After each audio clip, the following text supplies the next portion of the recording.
pessoal, esse é o Portcast, o podcast do Tecnologia Portuária. Hoje estamos aqui com ele, que é várias coisas, né? Apresentador, escritor, palestrante, empresário, Maxwell Rodrigues.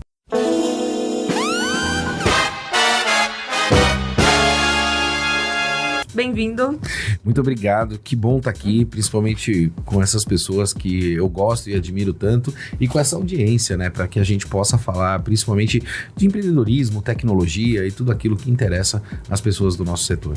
Com certeza. Nossos co-apresentadores, Ricardo, Rodrigo. Oi, Larissa. Oi, Max. Prazer receber aqui. É um prazer sempre estar aqui com vocês aqui. Boas a todos. Hoje temos celebridade aqui no podcast. Cara, a figura icônica.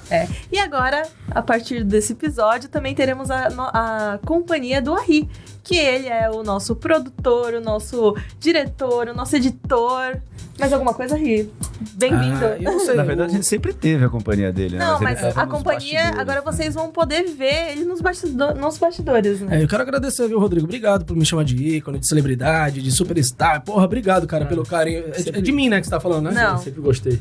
Não, legal, começando aqui agora com vocês também. Nos últimos episódios, vocês viram que eu acabei fazendo umas introduções aí, acabei falando também. O pessoal pediu, tô aqui agora também com vocês. Pedido foi atendido. Bom, Max, queria começar, você que está há um tempo na TV, apresentando o Porto 360, antes de estar na tribuna, já esteve em outra emissora, na Santa Cecília TV, que também é regional, e eu queria saber, você sempre gostou de TV ou você entrou assim e foi gostando com o tempo? Como que foi isso? Na verdade, assim, eu sou uma pessoa que também sou da área de tecnologia. Eu tenho uma empresa de automação portuária, né, com foco em automação portuária, e a TV aconteceu na minha vida, não foi algo que eu busquei estar na TV. Eu, particularmente falando, né, atuava nesses projetos, e aí, por você trabalhar com automação portuária, como a T2S trabalha com desenvolvimento de sistema, né, quando você vai fazer análise do sistema ou de algo que você vai implementar, você precisa de conhecer daquilo, né? Então, se eu vou criar um sistema para automatizar a TV, eu preciso entender daquela TV, eu preciso saber qual é o recurso que ela tem, eu preciso saber de que maneira ela foi fabricada, quais são as maneiras de integrar um determinado recurso com essa televisão, né? E aí você tem a TV da LG, você tem a TV da LC, whatever, né? Qualquer outra marca. E aí você precisa entender de todas elas, para que você possa desenvolver plataformas ou aplicativos para aquela TV. E aí quando você faz automação portuária, você começa a ficar habilitado numa série de temas. E aí um amigo meu, né, que é um grande radialista aqui da região... Mas fala o nome da empresa, pode falar o nome, gente. A Ergus Group, né, que ela é subsidiária da Certo Sports Automation, que é uma empresa mundial de automação portuária. Nós estivemos em Rotterdam juntos, né? E a gente já integrou com empresa, já integramos já fizemos trabalhos aí juntos. E aí um radialista, né, um grande amigo meu, falou há uns 5 anos atrás, né? Falou, poxa, Maxwell, Porto é muito complicado, vamos falar sobre Porto, né? Vamos tratar de Porto dentro da rádio, vamos trazer uma linguagem ou algo que as pessoas consigam entender, porque Porto é muito chato. Aí aquilo me deixou um pouco... É muito técnico, né? Não, me deixou um pouco incomodado. Eu falei assim, não, Porto não é chato. Da hora, legal pra caralho. Eu adoro Porto, né? Como é que Porto é chato? E aí eu comecei a perceber que as pessoas realmente tinham essa visão de que Porto é um as pessoas têm técnico, essa visão, né? até pelo distanciamento também, né? De não ter essa proximidade com o Porto, de ver o Porto ali de um Sem lado dúvida. e acaba não sabendo as coisas que acontecem lá, as curiosidades que tem lá, as tecnologias que são utilizadas, não só aqui, né? Mas em todo o Brasil, no mundo. Desconhece a própria grandeza, né? Exatamente. Verdade. O universo que tem dentro do Porto, né? Quando as pessoas falam de Porto, eu sempre falo isso, né? Parece que Porto é só aquele navio ali na ponta da praia, né? Pra você tirar uma foto e falar assim, olha o Porto de Santos, e o navio passa ali, o que eu acho não só de carga, né? Quem não conhece, muitas vezes associa ao navio de cruzeiros também. Também. Que é outra coisa, já é turismo. Eu acho que, assim, a imagem do navio de container, ela é icônica, né? Não tem jeito. Então, isso mostra realmente a questão portuária. Óbvio que existem outras verticais ali do commodities, também do cruzeiro, enfim. E voltando, né, nesse convite, ele falou, Maxwell, vamos lá, uma vez por semana. E eu, dentro dos meus negócios, né, falei, cara, eu vou arrumar mais uma coisa pra fazer, né? Tô tão tranquilo aqui na minha vida. Eu acabei indo, né, me apaixonei pela rádio. Por incrível que pareça, hoje eu sinto muita falta da rádio, muita falta. A rádio é uma escola. Que rádio que era? Nós começamos, boa pergunta. Eu acho que eu comecei na Rádio Santa Cecília, depois eu fui para a RTL, que é hoje a Rádio Litoral. Eu passei também pela Jovem Pan. Eu sei que no final foram 5 rádios. Eu comecei com uma rádio. De uma rádio fui convidado para a segunda, para a terceira, para a quarta, para a quinta rádio. Então, mas lá você era apresentador também? Eu era comentarista de Porto, né? Eu era comentarista de Porto. E rádio é muito bom, é uma grande escola porque ela te dá esse dinamismo de pensamento, né? Para você pensar, para você responder, você está sempre ao vivo. Então eu até costumo dizer, para quem quer ingressar nessa área, começa pela rádio. A rádio é a escola. Né? E até pelo fato de não ter... Você tá ali fechado no estúdio, a pessoa acaba ficando também mais à vontade também para arriscar, para fazer alguma coisa, do que na frente da câmera. Ao vivo na televisão é uma coisa, ao vivo na rádio você fica um pouco mais à vontade, né? Não tenha dúvida. E aí dali eu fui convidado para uma TV regional, né? Para fazer comentários nessa TV de Porto, num jornal local. A gente fez 1, fez 2, fez 3, aí começou, isso virou um quadro semanal, todas as quintas-feiras eu estava na TV, e aí numa certa oportunidade eu fui convidado. Que ano isso aí que a gente tá falando? Nós estamos falando disso, nós estamos em 2019 ou para 20, né? Você foi convidado para TV. Quando eu fui convidado para TV. Isso acho que foi 2019, se não me falha a memória.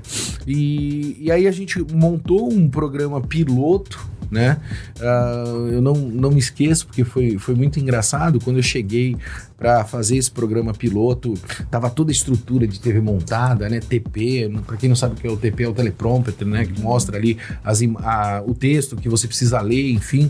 E eu não fui uma pessoa preparada para isso, né? E eu tive muita dificuldade nesse primeiro piloto, né? Eu tava com o falecido Pássaro, não sei se vocês se recordam, sim. Que era CEO da BTP, e com o Roberto Teller, que hoje tá na Santos Brasil. Esse foi meu primeiro projeto piloto para TV. Então eu tinha muita dificuldade, eu lia, né? E aí, em determinada situação, tanto o Pássaro quanto o Teller falou: Maxwell, esquece, isso daqui é cozinha de casa, né? Vamos esquecer o que tá acontecendo aqui e vamos fazer um bate-papo, porque a gente conhece Porto, a gente domina Porto e vamos conversar sobre Porto. E assim foi. Né? A gente fez o projeto piloto já com essa dinâmica, que foi uma dinâmica muito legal, começou a ficar realmente muito palatável para as pessoas essa questão portuária. O programa emplacou, né? Ele teve realmente um protagonismo muito grande dentro do setor portuário.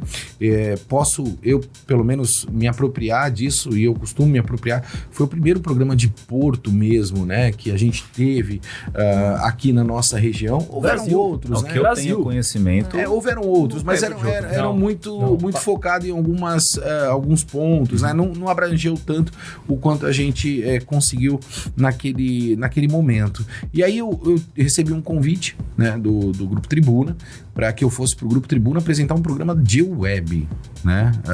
Começou por aí o projeto dentro do Grupo Tribuna.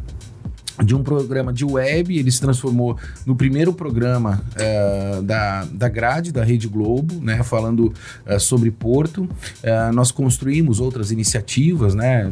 O Ricardo faz parte, o Rodrigo também, dessas iniciativas, né? Não só no jornalismo, né? Na parte impressa, mas na parte de TV também.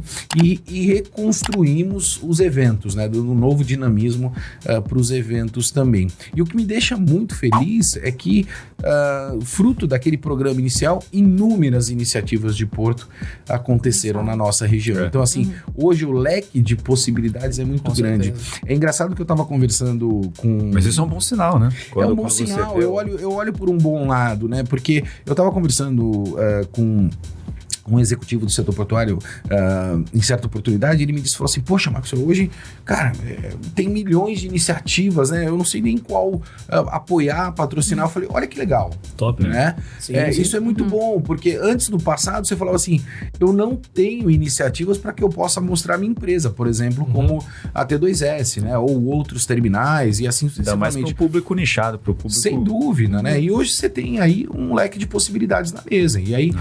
tendo esse leque de possibilidades, você tem a concorrência, tem a competitividade. Aí você pode escolher, você fala assim, olha, eu acho mais legal investir nessa plataforma, eu acho melhor investir naquela plataforma, e isso não deixa que a gente naturalmente fique numa zona de conforto. Então, Sim. eu tô sempre me reinventando, né? Tô olhando para novos projetos para 2023 e coisas novas que vão efetivamente acontecer. E o pessoal, você falou, então, começou que o Porto até então era chato, né?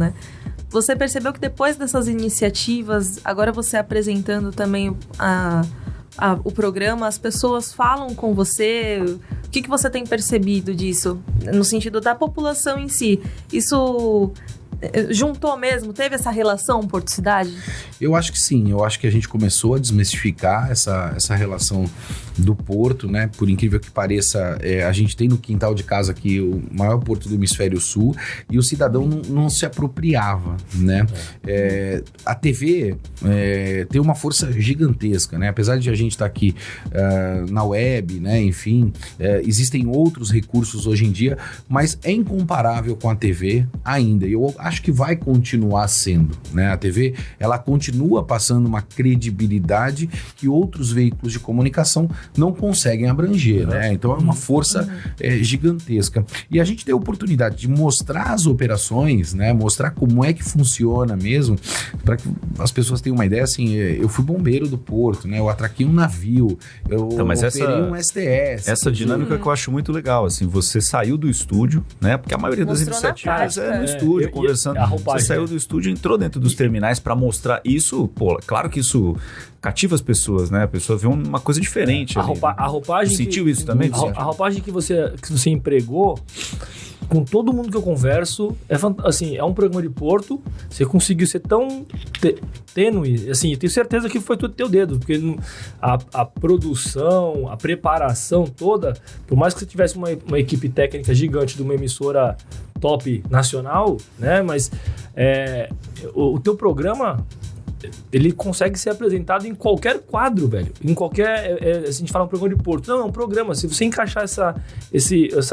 Como uma matéria, né? Assim. Em qualquer lugar, em qualquer horário, em qualquer televisão, você encaixa o programa, porque ele é leve, ele informa pra caramba. Instrutivo, Até pra quem trabalha no Porto. Às vezes o cara tá trabalhando ali, mas ele não consegue ter a visão como um todo. Ele fala, puta, que legal isso daqui. Porque tá ali todo dia só em um setor, ele não sabe o que acontece. O fato de entrar, literalmente, no navio, né? Que nem teve um episódio que você foi acompanhar o abastecimento colocando celulose dentro do navio, como que faz ali todo o armazenamento, aquela dragagem. Então, são coisas que a gente vê o navio aqui, mas não vê o navio dentro. O que tá acontecendo lá dentro do casco, as pessoas, descendo a celulose, ajeitando ali de um jeito, é uma coisa diferente que a gente não vê todo dia, né? Eu confesso, eu me sinto um privilegiado, né? Porque primeiro eu sou um apaixonado pelo setor portuário e ter a oportunidade realmente de mostrar isso, mostrar a vida, né, de quem trabalha dentro do setor portuário é muito legal, né? Você comentou da dragagem, cara, você tá dentro de uma draga, né? Dragando o Porto de Santos, uma experiência única. Quantas pessoas fizeram isso na vida, né? E isso a gente transforma realmente de uma forma, né? Ou de uma linguagem que gera a curiosidade das pessoas, né? Eu costumo lembrar que as pessoas antigamente falavam assim para mim, Maxwell, você não vai muito longe não, o Porto não tem audiência, né? É um mercado muito fechado e nós chegamos a 5,5 milhões de pager views nas plataformas de Porto do Grupo Tribuna. Então, você imaginar 5,5 milhões é um número muito expressivo, né? Então, demonstra o quão importante é esse setor. Não dá pra gente concordar que um setor que movimenta 1/3 da balança comercial do nosso país, né? Não tem relevância, não tem audiência. E que as pessoas se então, interessam. eu acho que é muita miopia, né? E respondendo também a tua pergunta pelo lado pessoal, eu te confesso que eu não tô acostumado a lidar com isso, né? Então, hoje, realmente, as pessoas me param na rua. Isso aconteceu ontem, né? Algo que me marcou muito. Ele falou, Maxwell, você fez uma matéria sobre container Riffer, você deu dicas, né, de como fazer armazenamento, e eu levei isso pra minha vida pessoal, pra insulina. Então eu comprei uma bolsinha, onde eu tiro da geladeira e eu coloco. Aí eu falei, cara, doido, né? Que relação da insulina, da diabetes dele com o Porto? Eu fiquei me perguntando, eu não fui me aprofundar, eu até quero, em certa oportunidade, perguntar para algum médico, né, entendeu? Essa relação, mas parece que tem que manter a temperatura da insulina, enfim. E ele viu isso no Riffer, né? Ele falou, pô, é uma dica. Eu não sei se está certo ou errado, enfim, mas olha o quanto a gente impacta na vida das pessoas, né? Então esse é o lado positivo. Tem um outro lado também que necessariamente, eu confesso que algumas vezes a gente não quer falar de Porto. Eu vivo Porto 24 horas por dia, né? Então às vezes eu quero tá com o Ricardo, tá com o Rodrigo e a gente bater um papo para que a gente possa, mas é inevitável. O assunto volta, ele volta no Porto, ele volta no Porto, ele volta no Porto. Então às vezes até me reúno em casa, eu gosto de tocar violão, enfim, bater papo, e eu brinco com o pessoal, falo, aqui vale tudo, não vale falar de Porto. É quase igual médico, né? O cara marca um happy hour com a galera, o amigo começa a perguntar, pô, tô com uma dorzinha aqui, você não sabe o que pode ser. Não, eu adoro. É que às vezes a gente precisa também sair um pouco da bolha. Até pra gente ficar de fora, né? Também, né? Até pra que eu tenha entendimento de outros universos, né? Pra que a gente possa olhar outras questões. Então, eu acho que isso é muito importante. E você falou, a gente comentou também das histórias que você, dos episódios que você pôde acompanhar na prática mesmo, as coisas no Porto. Tem alguma história que te marque? Porque até tatuagem você fez, Maxwell. Como que foi? Tem muita coisa. Assim, eu topo as coisas. Não, né? Que a gente tenha stalkeado, tá? A gente não stalkeou ninguém. Não. Eu assisti o programa. Eu percebi que não. E essa foi uma frase também que eu aprendi agora mais recentemente, né? A gente fala desse mundo disruptivo, né? O que é stalkear, né? Minha filha outro dia falou pra mim, pai, não sei quem tá stalkeando. Eu falei, oi, volta aqui, o que isso quer dizer? Me explica, né? Porque nesse mundo novo que a gente tá vivendo, a gente precisa se permitir. Né? Eu falo sempre isso, você precisa se permitir experimentar coisas novas para que você esteja sempre antenado. Mas respondendo a tua pergunta, assim, algo que me marcou uma vez a história da Rita, que é uma operadora de Terminal Tractor em um dos terminais aqui. Eu sempre lembro disso, uma pessoa fabulosa, assim, que me recebeu muito bem. E você vê uma mulher operando um Terminal Tractor, né? Eu não sei se todo mundo sabe o que é um Terminal Tractor, deixa mas colocar a imagem aqui, aquele caminhãozinho que fica lá fazendo o turn circle dentro do terminal. Então ele vai lá no navio, pega o container e leva na quadra. Vai lá no navio, pega o container e leva na quadra, né? De maneira bem sucinta. E ela é uma operadora disso, né? Então isso me marcou muito o dia que eu tive lá com ela. Fiquei muito orgulhoso de ver uma mulher trabalhando dentro dessa operação, porque era algo que a gente não via no passado, né? Então eu acho que é muito importante isso, a gente começar a abrir mercados dentro do setor portuário. Óbvio que existem outras funções, né, que naturalmente também são tão ou mais importantes do que uma função como essa. Mas você perguntou o que marcou, essa foi uma história que me marcou. A tatuagem, cara, óbvio, marcou pro resto da vida. Você eu topou conversando... na hora do Então, do programa na verdade, mesmo? todo mundo me pergunta isso, né? Foi super engraçado porque eu tava conversando com um professor meu de escola, né? Olha o que você falou do pertencimento da relação do Porto com a cidade, né? Eu tava conversando com um professor meu da época de escola, aí ele falou assim, cara, você precisa contar a história da tatuagem com Porto. Eu falei, oi? Como assim? Falei, do que você tá falando, cara? Ele falou, não, cara, tem um cara chamado Luke, esse cara veio pro Brasil, montou um estúdio de tatuagem aqui, porque os marinheiros vinham e queriam fazer tatuagem, né? Foi o primeiro estúdio de tatuagem que teve no Brasil, foi aqui no Porto de Santos. Cara, eu falei, então não é só uma tatuagem. Eu falei assim, não, tem uma história aí, né? E as pessoas não sabem. E aí é a relação Porto-cidade, a relação de pertencimento. Então percebe, o cara começou a ver o programa, né? Começou a assistir, e aí ele falou assim, cara, tem uma história ali. E aí eu me dei essa possibilidade, como eu disse anteriormente, de estar sempre ouvindo os outros, né? Eu falei, então traz isso daqui pra cá. Aí legal. Aí eu liguei pra um grande amigo meu, né? O filho dele é um tatuador, cara, espetacular. Aí eu falei pra esse meu amigo, eu falei, cara, eu tenho uma pauta aqui que eu quero fazer, o teu filho toparia a gente mostrar a tatuagem, né, pra ilustrar realmente essa pauta? Eu falei, eu toparia. Eu falei, vamos lá gravar, a produtora arrumou toda a agenda, a gente foi lá gravar, chegou lá, ele virou pra mim e falou assim, cara... Vamos fazer? Eu quero te tatuar. Eu falei, pô, tu quer me tatuar, cara? Aí ele falou, cara, fala uma coisa que você gosta.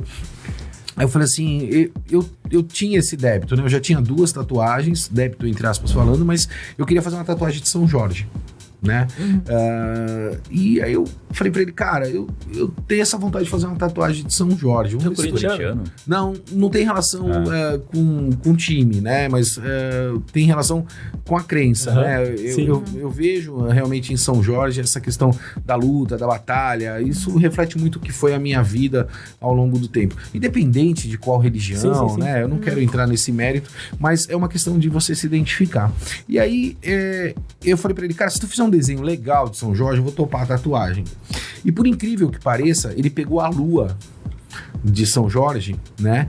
E fez a logomarca do programa. Porque a logomarca do Porto 360 é redonda. Eu falei, cara, é isso. Caraca. Esse cara... Sensacional. Esse cara vai me marcar, né? E vai fazer isso pro resto da vida. Porque emplacar um programa também na grade da Globo, cara, é um marco pra minha vida. Daqui a 60 anos, eu vou estar com... Daqui a 60 anos eu vou estar com 72, mais ou menos. Mas, sei lá, daqui a 30, 40 anos, eu vou lembrar disso, né? Óbvio. Sim. Então, eu acho que isso é muito legal. E aí eu topei ali na hora.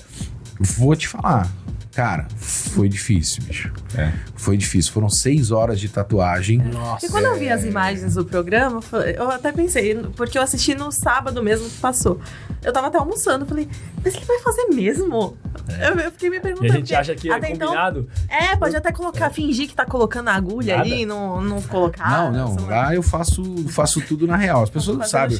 Eu já caí de container, né? Tem várias histórias. O do reality, eu encontrei com o Max num jantar, tipo, cara, e aquele negócio do reality lá, o cara quis desistir, ele, pô, mas foi ensaiado? Ele, foi nada, pô, isso aí... Não, é real, tudo acontece que a gente vai... É real mesmo. É literalmente um reality. Realmente e um reality. E até bom pra poder tirar essa dúvida das pessoas, que quem assiste também fala, mas como é que foi? Não sabe os bastidores, né? Muito legal. E falando do Porto 360, ele foi o primeiro reality portuário. O desafio, né? Foi, isso tem uma relação direta com essa questão da cidade, né? Quando a gente começou a ganhar um protagonismo nessa questão portuária, né? Eu falei, tem um pilar aqui que é muito, muito complicado, né? Principalmente para o cidadão, e a gente vê muito isso, que é a questão da empregabilidade, né? Então, eu converso com a T2S fala assim, cara, eu tenho vaga de trabalho. Eu vou lá conversar com o cidadão fala assim, cara, não tem emprego. E o Porto diz que tem vaga e o cidadão diz que não tem emprego. Eu falei, cara, como é que a gente resolve essa questão, né? Como é que a gente faz uma imersão para mostrar isso efetivamente para as pessoas e para os cidadão do modo geral? Eu falei, cara, vamos tentar emplacar um reality, né? Onde a gente defina um problema, traga as pessoas para que elas possam trabalhar em cima desse problema com mentorias do setor portuário, mostrando como é também o processo seletivo, né? Dentro do setor portuário. E talvez isso ganhe aí um protagonismo, né? E a gente consiga emplacar. Eu fiz o primeiro projeto na web, então a gente fez no YouTube. Realmente ele foi lá um projeto para que a gente tivesse a certeza. Mesmo, né? Não seria um teste, porque realmente estava para valer, tava para valer, né? Tava para valer lá. Pessoas, né? Mas eu acho que era importante, né? Eu faço isso também, falo muito disso no meu livro, né? Começa pequeno, né? Você não precisa começar grande. Você começa pequeno, o teu risco de errar é menor, né? Você começa grande, teu risco de errar é maior. Então eu gosto de dar um passo de cada vez. Foi muito bom. Tão bom que realmente isso foi encapsulado para a TV para esse ano, né? Então a gente conseguiu realmente desenvolver esse projeto. Aí eu comecei a avaliar algumas particularidades, né, de dificuldade. Então hoje, né, por mais que a gente fale de governança humanizada, né, o processo seletivo é robotizado, né? Então a gente tem uma série de paradigmas, né, e antíteses dentro desse processo que as pessoas ficam um pouco perdidas. É difícil o processo robotizado, né? Porque você tem que cumprir várias etapas e a gente teve a oportunidade de mostrar isso para quem estava lá participando, né? É um processo um pouco mais difícil do que única e exclusivamente você entregar um currículo, né? Então, é muito bom a gente mostrar isso para a sociedade. Falar, é assim que funciona, né? Você precisa se preparar para esse tipo de situação. A chave é essa aí. Se preparar. Exato, né? Você precisa ter... Até porque o Porto, aliás, qualquer emprego, né? A gente tem que evitar errar, mas um erro no Porto, ele traz uma consequência muito mais grave. Não, né? sem dúvida, principalmente na questão operacional. Então, a gente queria mostrar isso, né? E dar vivência, tá? Principalmente para as pessoas. E o que a gente começou a conseguir mostrar, né? Quando a gente traz o cidadão, por incrível que pareça, fala assim, fala um problema do Porto. O cara fala assim, dragagem. É unânime, todo mundo só fala da dragagem, né? Mas Porto tem um monte, não é só dragagem, né? Quando você fala para um projeto para resolver o problema do Porto, o cara pensa na dragagem. Fala, não, cara, esquece a dragagem. A dragagem é outro problema, não é tão simples de resolver assim. Enfim, não vou entrar no mérito disso, mas tem outras questões que você pode pensar também. E aí você faz uma imersão, né? Traz esses 9 candidatos para fazer uma imersão no Porto. E francamente falando, os 9 se apaixonam, né? Fica uma coisa assim, eu falo da família portuária mesmo, né? De aumentar essa família. E aí as pessoas se apaixonam, fazem projetos fabulosos, como a gente acompanhou no último reality, um projeto que eu fiquei impressionado, né? Se não me falha a memória, eu vou errar o número, tá? Mas eu vou falar o número da minha cabeça aqui. Me parece que tem, acho que 500 mil metros quadrados de teto nos armazéns no Porto de Santos. Não lembro se o número exato era esse. Tem teto pra caramba. Tem muito teto, né? Tem teto disponível nesses armazéns. E uma das equipes fez um projeto mostrando, né, que o problema de fornecimento de energia no Porto é crítico, muito crítico. E poderia ter uma lei ou uma regulamentação que obrigasse todos os terminais a colocar painel solar, né? Ia sobrar se colocasse nos 500 mil metros quadrados. Às vezes precisa só de uma articulação para que isso aconteça. Vai trazer resultado. Mas olha o que foi mais encantador no projeto deles, né? Que realmente eu fiquei muito, muito impressionado. Eles fizeram um cálculo, né? E defenderam isso, de que se colocasse painel solar em todas essas localidades, ia gerar um excedente significativo de energia, né? E o que fazer com essa energia que sobrava? A proposta deles era fornecer para as escolas, fornecer para os hospitais, fornecer para determinadas localidades. Cara, isso é sustentabilidade na veia, né? A gente fala muito agora de ESG, mas por que a gente não pega um projeto específico, né? Uma boa ideia, e implementa aquilo? O Brasil, ele tem essa péssima mania de ficar debatendo, né, numa esfera muito grande. É o custo da perfeição, né? É o custo da perfeição, né? E não coloca nada em prática. E você não coloca nada em prática, você não começa, né? Eu tenho marcos na minha vida que eu me lembro, conversando com o diretor operacional em Rotterdam, em certa oportunidade, né? Eu falei pra ele assim, cara, como é que vocês chegaram nesse nível de automação? Né? Cara, é impressionante. Eu tenho um terminal fantasma aqui, não tem ninguém operando. Como é que vocês chegaram aqui? E ele respondeu pra mim assim, a gente começou. Vai fazer. Inclusive, você que tá assistindo... É uma resposta simples. Né? Você que tá assistindo agora, nós recebemos aqui os vencedores do Porto Desafio da segunda temporada, o Grupo Leme. Tá aqui no card, aqui em cima, você pode clicar para assistir também a participação deles aqui no nosso podcast. E ficam... E assim, eu convivo com eles, né? A gente tem um grupo, a gente troca lá informação, troca mensagem. Eu tenho da primeira temporada, tenho da segunda temporada, e eles me mostram o que eles estão fazendo, como é que estão encaminhando as suas vidas. Até provavelmente os que não ganharam, porque eu digo que todos ganharam, né? A gente faz eventos, eles têm cadeira cativa comigo em todos os eventos que a gente faz, né? Os eventos são muito concorridos e muitas vezes as pessoas falam assim, cara, tá lotado o evento. Não, mas eles... Tu pode colocar mais uma cadeirinha aí, que a gente vai receber. Não fica só lá no eles programa. Eles fazem porte. Não fica no programa, né? Isso, ele vai muito além do que é o programa. E dá pra dar um spoiler? Vai ter terceira temporada já? Vai ter terceira temporada. Nós vamos fazer uma nova roupagem, né? Eu gosto sempre de estar mudando, né? Costumo dizer isso. Eu sou incansável nisso, falo muito disso no meu livro. Sempre trago novas ideias, novas sugestões. A gente vai dar uma nova roupagem para a próxima temporada e serão 4 episódios. na grade da TV. Olha aí. Que legal. Esse ano vai dobrar. Vai dobrar, ano que vem são 4, a gente tem muita coisa pra mostrar. Não posso falar. É o começa. Se tivesse tentado idealizar o super programa, o super reality, começou na web, um ano... Não passou nem um ano, já tava na TV agora, os episódios. Com 2, E é um processo bem intenso, né? São 30 dias de gravação. São 30 dias de imersão. De gravação são 15 dias aproximadamente, né? Mas a gente fica ali realmente, né? Diariamente com todos os grupos. Porque eles precisam de tempo. E é muito conflito. Inclusive, o Ricardo, você também participou também, né? Foi mentor também do... O Ricardo participou de uma roda de debates lá. São uma referência na área de tecnologia, eu sempre costumo dizer isso, né? Toda vez quando eu tenho qualquer iniciativa focada em tecnologia, tanto o Ricardo e o Rodrigo estão comigo, porque isso é muito importante, né? A gente inserir tecnologia realmente dentro da vida das pessoas, né? É um ponto que eu fico muito incomodado, né? Não sei se eu posso mudar de assunto aqui, mas tecnologia, eu fico muito incomodado com tecnologia. Eu vejo muitas iniciativas, de novo, são iniciativas que olham muito esse Star Wars, que eu costumo dizer, né? Falando a linguagem da tecnologia, que é guerra nas estrelas, né? Então, a gente fala de implementação de tecnologia no Porto de Santos, então a gente quer implementar já o Terminal Fantasma, né? Sem ninguém, não, calma, desce um pouquinho, vamos tratar de iniciativas pontuais para que a gente possa realmente encaminhar. Eu vejo hoje iniciativas que elas não têm sustentação, né? Eu fico muito preocupado com isso, eu tô muito incomodado, eu queria realmente fazer alguma coisa na área de tecnologia portuária, a gente conversa muito sobre isso, mas eu ainda não achei o formato, ainda não vi um formato que realmente tem uma entrega efetiva, né? Eu sou um crítico de hackathon, né? Eu costumo dizer isso, eu não acompanho essa ideia, não acho que seja algo produtivo.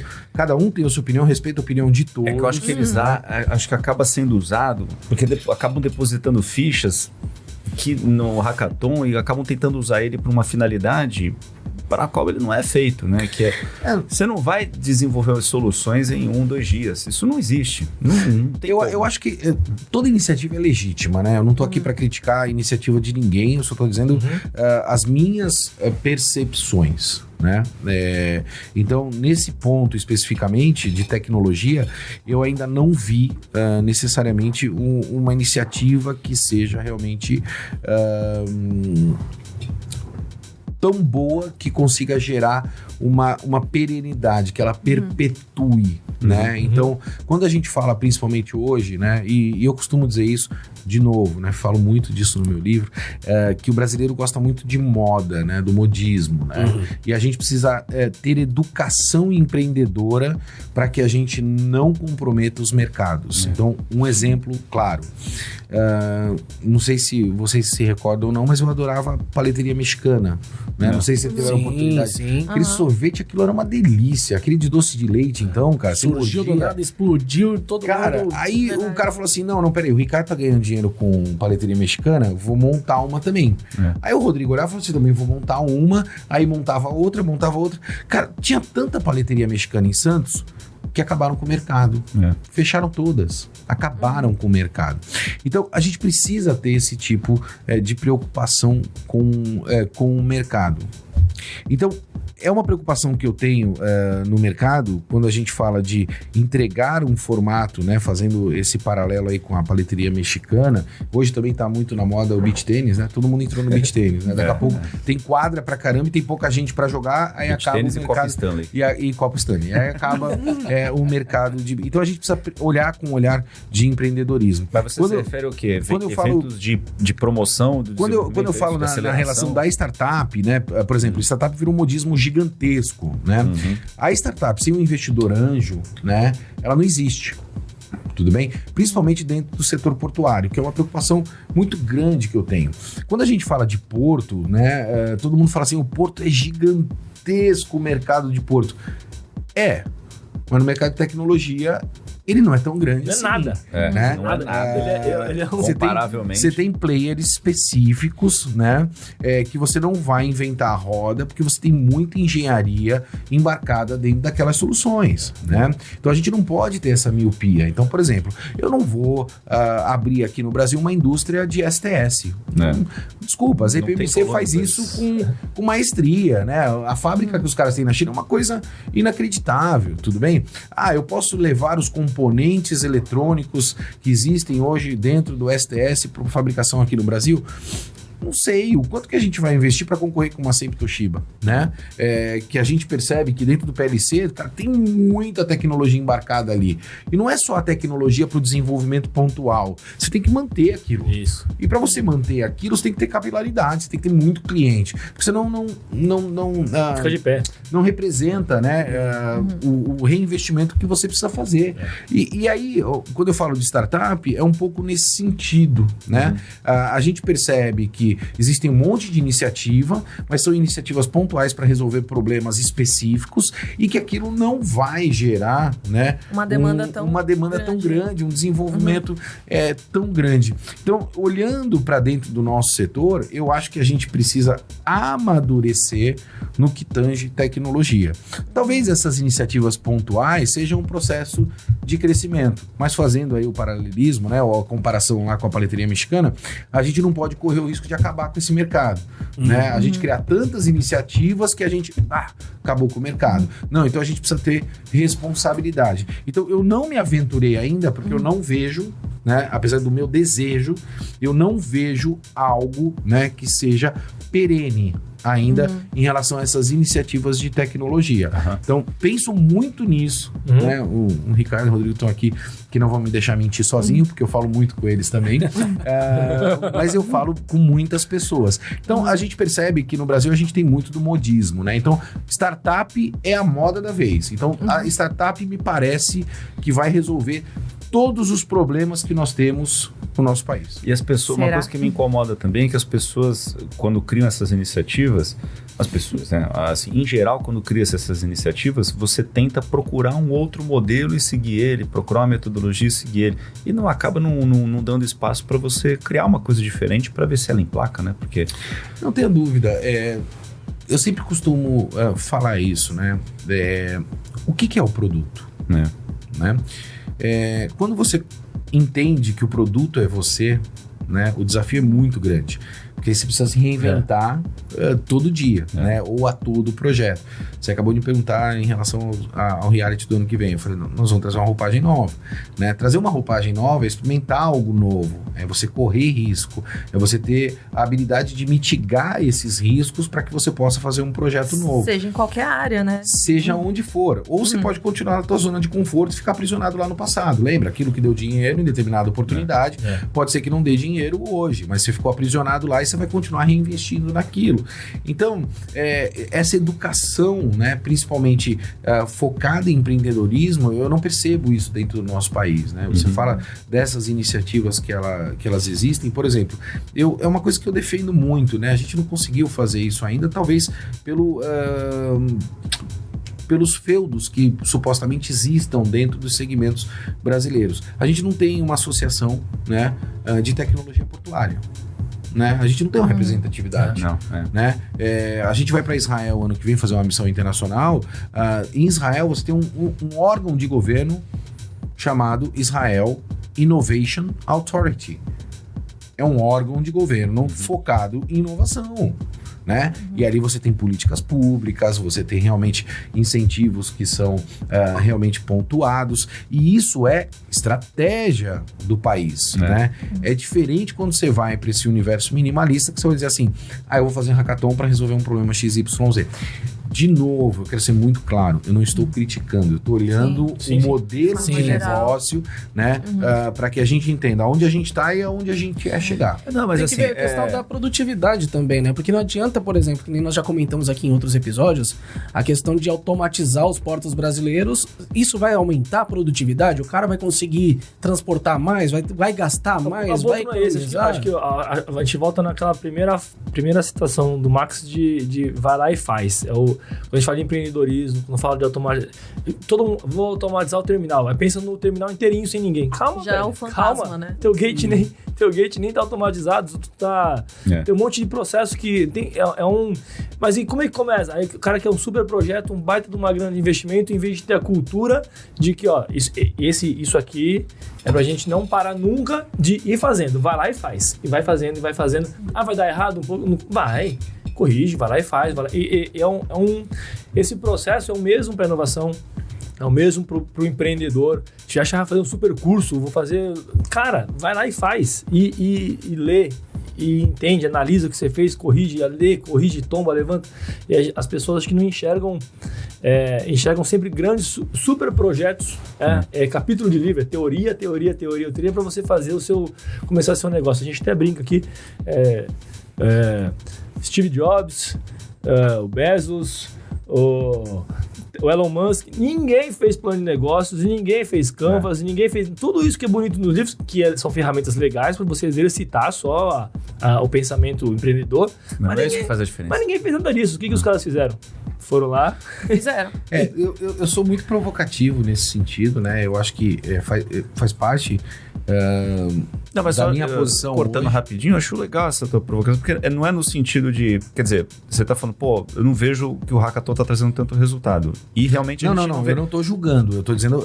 não, mas eu acho legal... Eu falei assim, a minha opinião, só para fazer uma pequena correção, porque é uma preocupação muito grande que eu tenho hoje, né? Até tudo que o Maxwell acaba falando muitas vezes, isso negativo, né? Reverbera lá, vai lá para cima. Eu não disse que o Hackathon não dá resultado, eu não falei isso, eu disse o seguinte, são iniciativas que eu percebo... Que poderiam ser melhores. Ou são só que hoje não vão entregar necessariamente a solução dos problemas que existem. Por isso que eu não me aventurei a fazer algo, né? Não me senti confortado para isso. Me incomoda demais. Eu sou um cara de tecnologia, né? Eu tenho uma empresa de tecnologia, tenho amigos de tecnologia, amo tecnologia, adoro escovar um byte, né? E dentro do setor portuário, eu ainda não consegui fazer algo focado em tecnologia. Quando eu digo algo, não é projetos, que nem vocês fazem, eu tenho feito. É uma solução. É uma iniciativa, né? Para que diga assim, cara, olha isso daqui como tá ajudando, né? A pingar um colírio para que todo mundo Vou provocar mais aqui, mas tu acha que o mercado tá esperando isso ou não tá preparado ainda, do ponto de vista dos terminais, de quem consome ótima pergunta. Você tava falando do Steve Jobs, você tava falando... Então vamos falar um pouquinho desse mercado de tecnologia. Eu acho que no Brasil a gente tá acostumado a comprar preço. Então, já começa o grande problema por aí. Quando a gente fala em tecnologia, né, a gente precisa entender o que é tecnologia, né? Eu vejo hoje, particularmente falando, inúmeros gestores de TI que têm profundo conhecimento em desenvolver boas RFPs.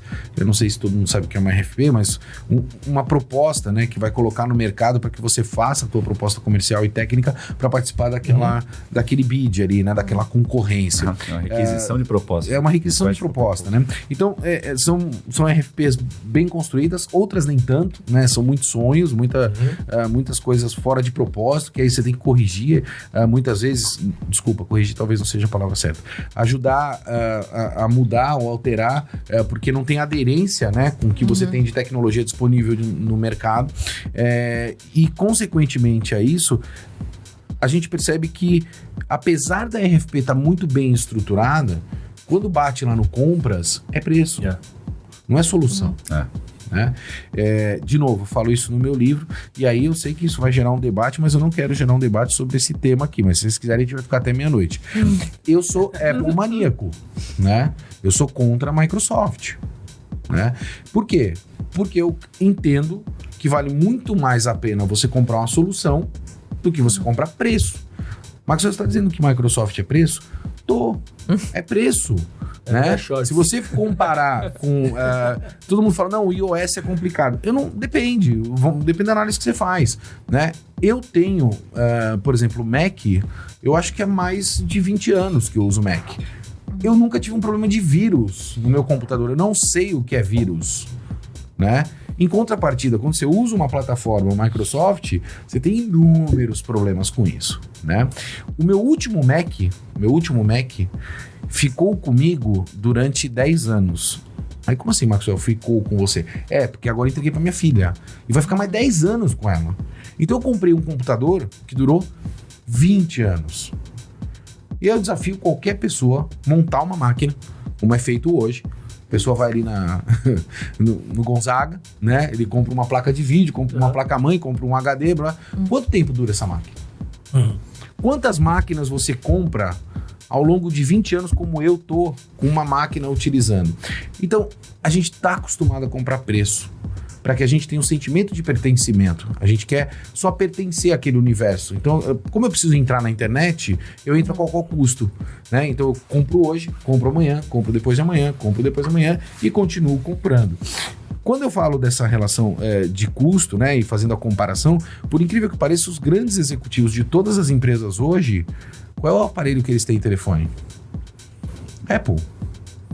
Todos eles têm um Apple no bolso. Pode olhar lá, né? Por que será? É pela qualidade? É pela forma como ele quer se portar perante a sociedade? Porque virou uma grife? Pelo valor agregado. Mas pode perceber. Todos os grandes executivos usam Apple. E colocam o que nas suas empresas? Microsoft. Quero saber de vocês, pessoal. O que vocês preferem? Porque a empresa tem que trabalhar, né?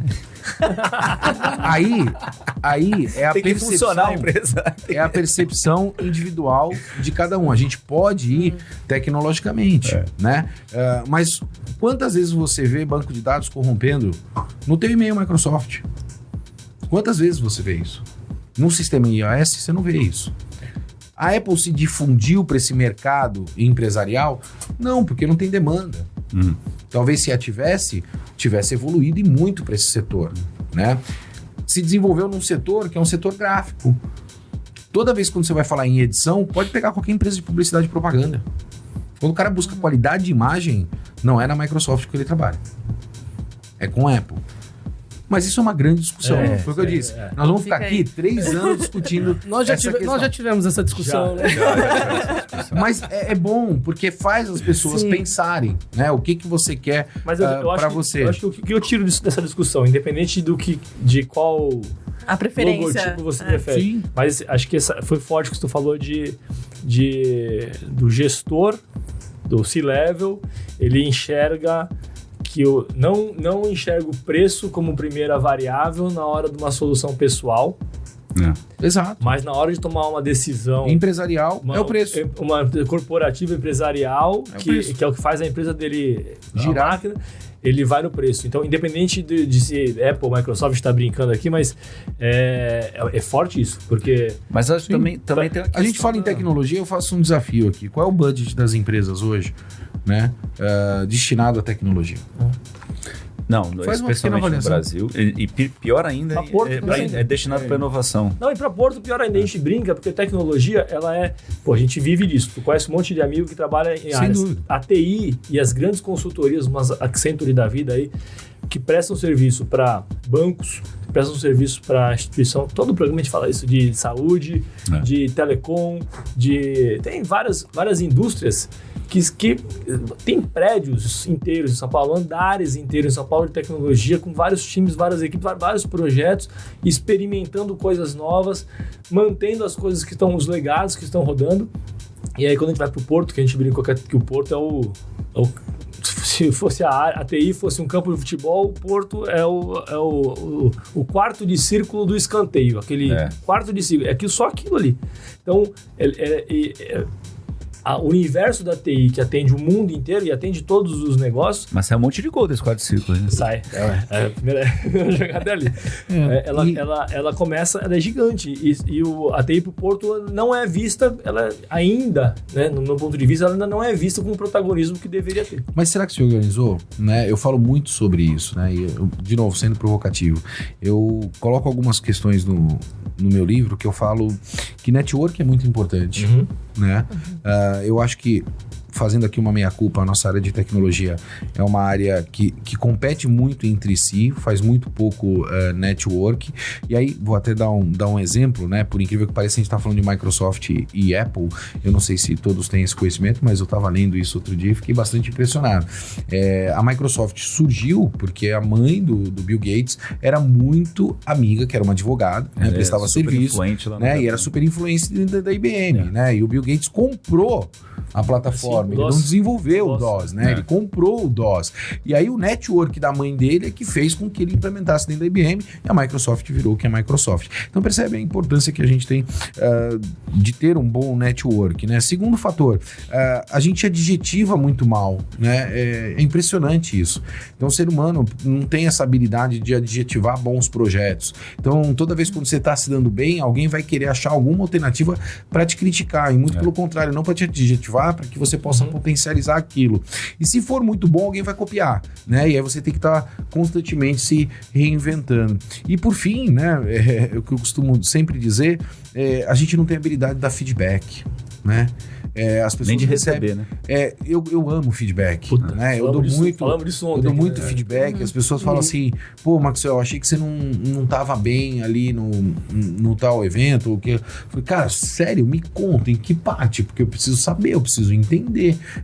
Porque a evolução é como se você fosse na academia todo dia, né? O que vai te fazer forte é a constância, né? Não é necessariamente você ir um dia ou outro dia. Então, receber feedback é muito importante para essa tua musculatura, né? Para que você possa melhorar aquilo que necessariamente você não está desenvolvendo bem. Ninguém está 100% bem todo tempo, todo momento, entendendo absolutamente de tudo, né? Principalmente eu que toco tantas mediações de tantos temas distintos, né? Por mais que eu estude, pode ser que em algum momento alguma coisa não saia, né? Da maneira como eu espero. Mas você ter o feedback sincero, né? Construtivo, de bons partners, eu acho que é muito importante. Então, esse amadurecimento tecnológico, né, dentro do setor portuário, eu acho que ele é muito importante, né? Eu acho que, principalmente quando a gente fala de tecnologia hoje, a gente ainda sofre um conflito muito grande de ter soluções in-house, né?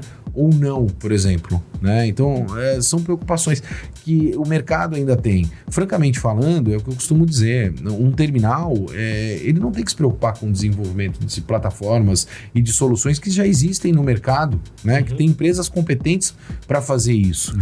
A preocupação dele tem que ser movimentar carga. É isso que ele sabe fazer, né? Então, ele não tem que ter outro tipo de preocupação. E eu vejo iniciativas em determinados terminais que o cara fala assim, pô, tem uma área de TI aqui que desenvolve. Eu falei, oi? Mas por quê? Tu é uma empresa de software agora? Né? Ah, não, é porque não tem empresa de software no mercado.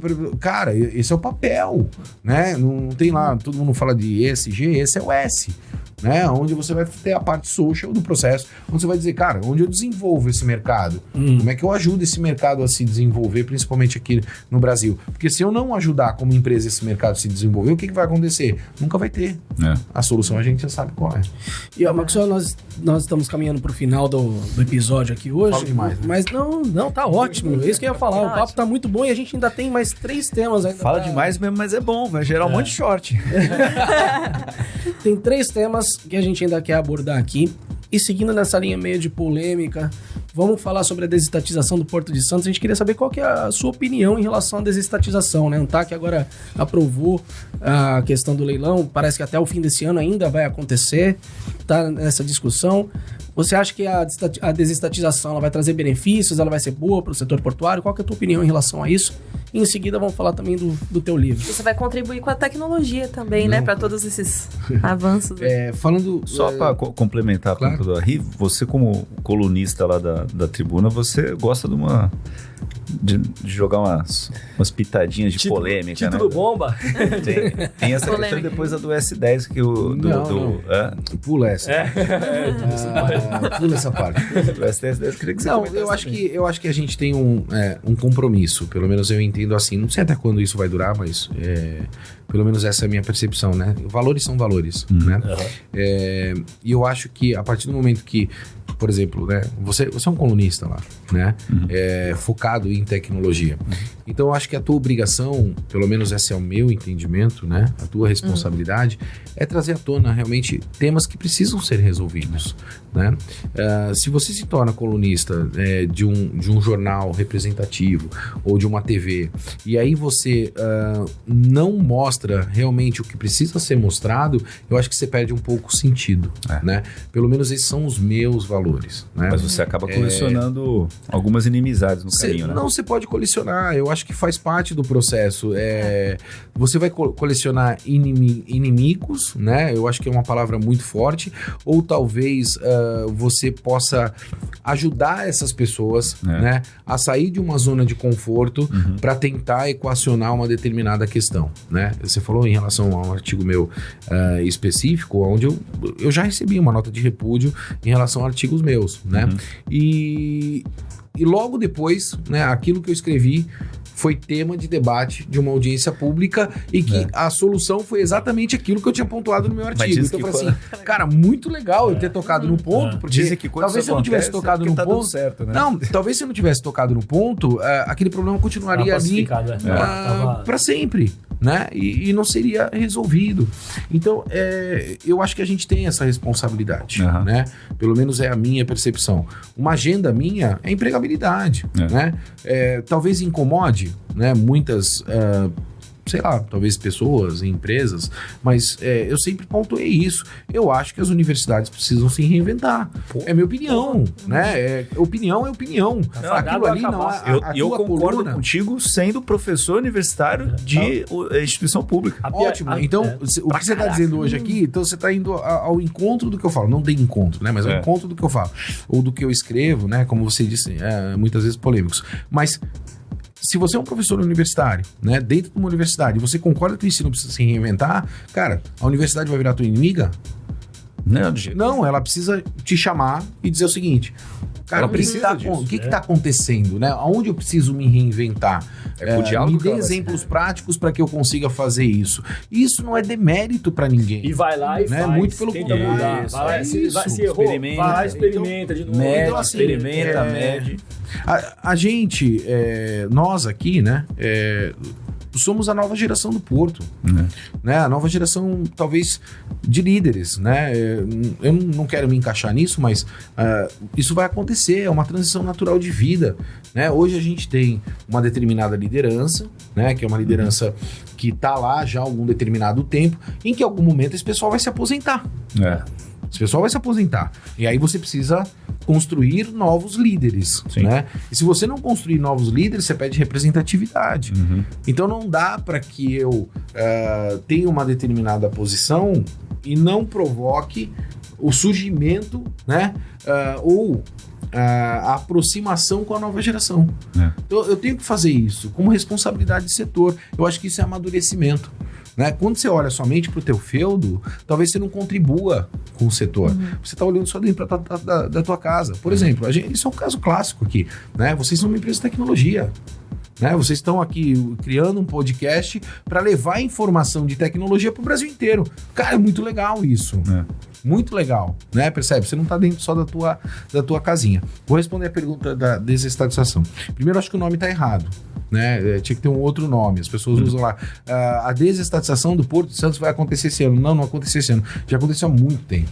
Né? O Porto já é privado há muito tempo. Então o nome está errado. Na verdade, o que está se fazendo é a concessão, a desestatização da autoridade portuária, da administração ali, né? Da Santos Port Authority. Então, o que vai acontecer? O presidente da autoridade portuária e todos os funcionários que lá trabalham, né? Eles vão começar a trabalhar para um órgão privado. Por quê? Porque a autoridade portuária presta serviços, né, para o Porto de Santos, ok? Como é o caso da dragagem. E aí ela tem que seguir o rito de contratação de licitações, que é problemático no nosso país, e a gente sabe bem disso. Focado no quê? Voltando lá, focado no quê? Como é que é o processo licitatório hoje no nosso país? É engessado demais. Não, é focado no preço. Então, é preço, de novo. Então, o brasileiro é acostumado a comprar preço. Então, você vai participar de uma licitação, por melhor que seja a tua solução, no final do dia ele vai olhar o preço. Ele não está preocupado se tu tem condição ou não de entregar o projeto. Não. Se tu tiver preço, tá tudo certo. Mesmo que você comece não entregue, e aí a máquina pública tem que gastar dinheiro tudo de novo para estruturar. Não, tem que parar, para começar a discutir, aí para, enquanto não resolve, para tudo. Claro. Então, esse é um problema. Então, assim, sou favorável, eu acho que no tocante à administração portuária, é um tema muito complexo para a gente resolver até o fim do ano. Acho complexo, né? Porque é estratégia, Porto é estratégia, né? Tô seguro para ter uma posição definitiva em relação a esse tema? Não tô. Fico até preocupado de assumir uma posição hoje, porque eu não... Primeiro, né? Não tenho opinião formada a respeito disso, por não ter embasamentos técnicos suficientes para tanto, né? Esse é o primeiro ponto. Segundo ponto, a terceirização ou a concessão ou a privatização dos serviços da autoridade portuária, você é a favor? 1.000.000%. 1.000.000%. Né? Se a proposta que tivesse na mesa fosse vamos terceirizar, vamos privatizar a dragagem, vamos privatizar isso, vamos privatizar aquilo, cara, eu estaria com bandeira lá na porta favorável para que realmente acontecesse. Então você não é a favor, porque nesse mundo polarizado que a gente vive, né? Você fala assim, poxa... Você só pode ser a favor ou contra. Você só pode ser a favor ou contra. Tem muitos então você é contra, você é contra. Não sou contra. Eu só estou dizendo o seguinte, tomar uma decisão agora, assim, né? Num período eleitoral, né? Principalmente com tudo que a gente vem acompanhando. Eu não sei se é a melhor decisão. Não sei. E não é demérito você falar não sei. Né? Então as pessoas falam assim, pô, mas você é um especialista no setor portuário, você tem que ter uma posição. Eu falo, não tenho. Por isso não tenho, porque eu não estou seguro para ter uma posição. Sim. Né? Então eu tenho que ter talvez essa humildade de dizer o seguinte, cara, eu quero estudar melhor, quero entender melhor. Né? Então eu faço um curso para ser piloto de avião. Né? Então eu fui lá, passei no curso, lá o cara falou assim, hoje é o dia de fazer primeira pilotagem do avião, vamos? Eu falei, cara, não tô seguro. Quer opinar, com certeza. Cara, mas eu quero fazer mais aula, não tô seguro para viajar a primeira vez sozinho. E faz parte isso. É muito melhor você ter essa tranquilidade de se posicionar dessa forma, você dizer assim, não, deixa comigo que agora eu vou pilotar o avião, pronto, caiu, morreu. Né? Então, essa é a minha colocação em relação à privatização. Bem legal. E durante a nossa conversa que você citou o seu livro, estamos com o seu livro aqui. Tá lá. Eu queria que você falasse um pouquinho mais dele. Como que foi o lançamento? Tem previsão aí? Já tá querendo escrever outros? Como surgiu? Na verdade, eu tava na pandemia, e aí, de novo, né, eu falo também, de novo, falei isso no meu livro, tem muitas coisas legais que eu trago nesse livro, porque foram momentos muito especiais, né. Eu tava na pandemia assistindo uma live, né, onde todo mundo assistia a live, né, teve live de tudo durante a pandemia, e dentre dessas lives, né, um grande executivo internacional, um americano, ele disse o seguinte, cara, aproveita esse tempo da pandemia para você fazer aquilo que você sempre quis fazer e você nunca teve tempo. Eu falei, cara, esse cara tá certo? Dormir. E tá todo mundo... Essa foi uma, né? Essa foi uma, né? Então, dormi bastante, enfim. E eu falei assim, cara, uma coisa que eu sempre quis fazer na minha vida foi escrever um livro, né? E eu nunca escrevi um livro porque eu nunca tive tempo, né? Ou achava que não tinha tempo. E comecei a escrever um livro. Acreditem ou não, eu escrevi o livro em 3 meses, né? Porque eu quando eu pego um projeto, eu demoro para pegar um projeto. Eu sou assim, eu demoro. Para me envolver num projeto, eu costumo brincar que é igual garopa, né? Não sei se já pescaram garopa, né? A garopa fica só lambendo a isca, né? Só aquela azulzinha. Ela fica lá lambendo a isca, é difícil ela pegar a isca. Eu sou assim. Mas quando ela pega mesmo. Então eu demoro para entrar num projeto. Mas eu entrei no projeto de escrever um livro. Eu acordava, me recordo que eu acordava 3 horas da manhã, eu falava assim, putz, cara, tive uma ideia. Minha mulher falou assim, onde você vai? Eu falei, não, vou escrever. Ela falou, não, coitado, esse menino tá louco.